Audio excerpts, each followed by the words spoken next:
LSU, Florida State for a second consecutive year. We got Matt Moscona here, ESPN Baton Rouge, ESPN New Orleans. After further review, Matt, it's been a long time. I wanted so badly to get you on here just to get a quick take on this matchup that was obviously down to the wire, nail biter last year. And I think both teams have elevated, so it could be an even better game this time with greater stakes at the end of the season. And Mark, I think it is, first of all, it's a dramatically different feeling than a year ago. Remember last year, Florida State was, there weren't great expectations for Florida State. I think from an LSU perspective, people around this program and fans certainly were very confident a year ago. The game was in New Orleans. Florida State had fallen on hard times. And LSU's back-to-back 500 seasons, I think, were largely ignored here. And losing that game the way they did was kind of a pretty stark reminder of how far LSU had to go.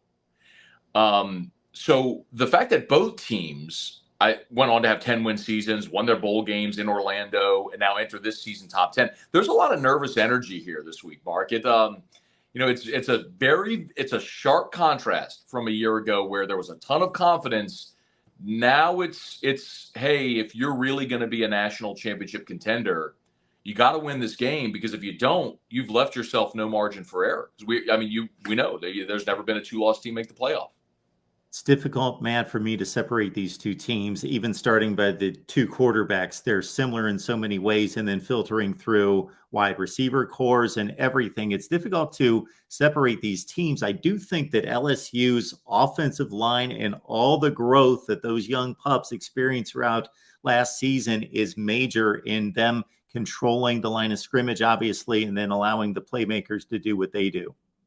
Yeah, I think if you go 1 to 85, LSU is a more talented team. Like if you look at star ratings and then, draft prospects, stuff like that. Now that's obviously with tremendous amount of respect for guys like Jared Verse and Keon Coleman. And obviously Jordan Travis, now a 6th-year senior.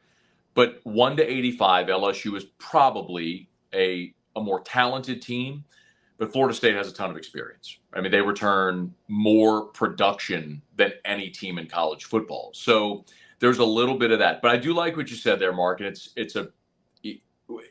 the biggest question, Brian Kelly kind of reminded us of this earlier this week. LSU, at this point a year ago, going into that Florida State game, that game week, they hadn't even settled their starting 5 on the offensive line. They didn't know Monday of game week who their 5 offensive linemen were going to be. Now, you look at the year Will Campbell and Emory Jones had, you have legit bookend tackles that are NFL prospects. You've got a starting 5 on the offensive line and a 2 deep that have all played a ton of ball now. So, Mark, I think LSU's offense this year is going to be really good.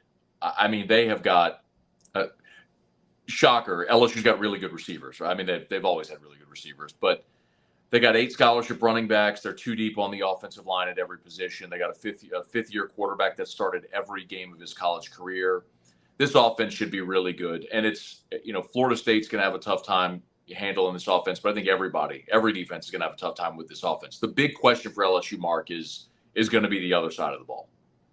Matt, we saw 2 much lower end teams in Minnesota and Nebraska, but very evenly matched, play a sloppy game. And I think in the end, there was a difference between PJ Fleck's 7th season, Matt Rule first game. 1 year ago, Brian Kelly, for as good as he is, first game. Do you think that makes a major difference that it's a full season under his leadership now? Yes.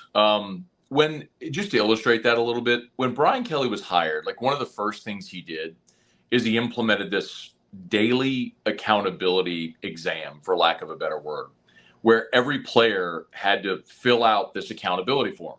How much did you sleep? What did you eat? Did you work out? All these different things.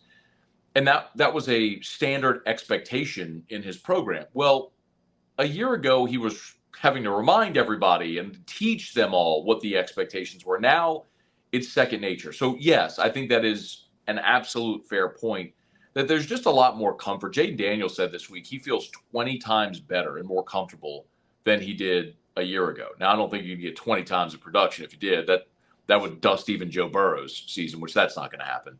But yes, that comfort level, knowing what the expectations are, and honestly, Mark, this team, the team a year ago, in many respects, they were building the bridge as they crossed it. They were learning. Keep in mind, Harold Perkins didn't even play against Florida State.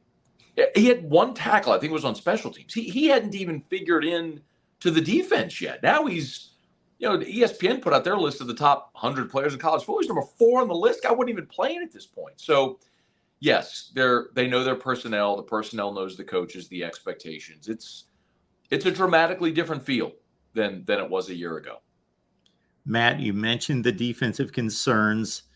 No Mason Smith, maybe the most talented of that entire group, but certainly behind Harold Perkins as a playmaker, but certainly so much expected of him. But on the back end, not up to LSU standards still.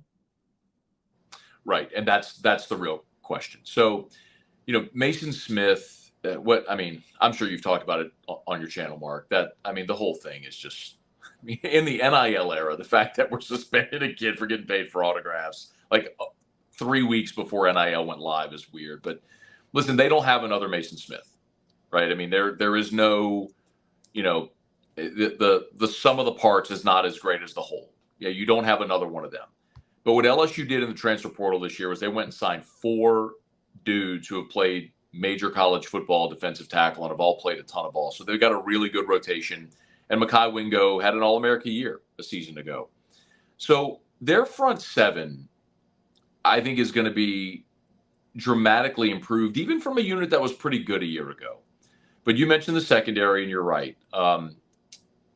When Ed Ogeron got fired and there was this mass exodus out of the program and everything that was happening therein, the secondary was probably the spot that was hit hardest.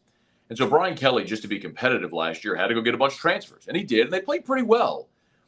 And they finished 32nd in the country in pass defense. Well, you only return one scholarship defensive back, one scholarship cornerback from a year ago. It's LaTerrence Welch, who's running second right now. So they had to go do the same thing all over again, go recruit a whole bunch of transfers. And we're going to see how they play. Mark, Zy Alexander was an FCS All-American. He's the best guy they got. He looks pretty good, but we'll see it in a game, right? Deuce Chestnut was All ACC at Syracuse. It's been a little bit of a challenge getting him to transition to this level and this caliber of play. J.K. Johnson is a transfer they brought in from Ohio State. He's got a broken leg. Everybody remembers Denver Harris. He was a 5-star when he signed with Texas A&M. He's running on the 3rd team right now. So that cornerback position is going to be one to watch. And honestly, Mark, I think that LSU's defensive front is going to have to supplement that defensive back. They are going to have to generate pressure and make for tough throws and rush decisions to try to alleviate some of the pressure on that secondary while they try to figure out who's going to fit in where. The easiest way to find Matt, I think, is just to follow him on Twitter, and you see it, Matt Moscona, right there. And I've said this before, the content and the conversation with Matt is always going to be some combination of fun, funny, insightful, thoughtful, may bring you to tears at times.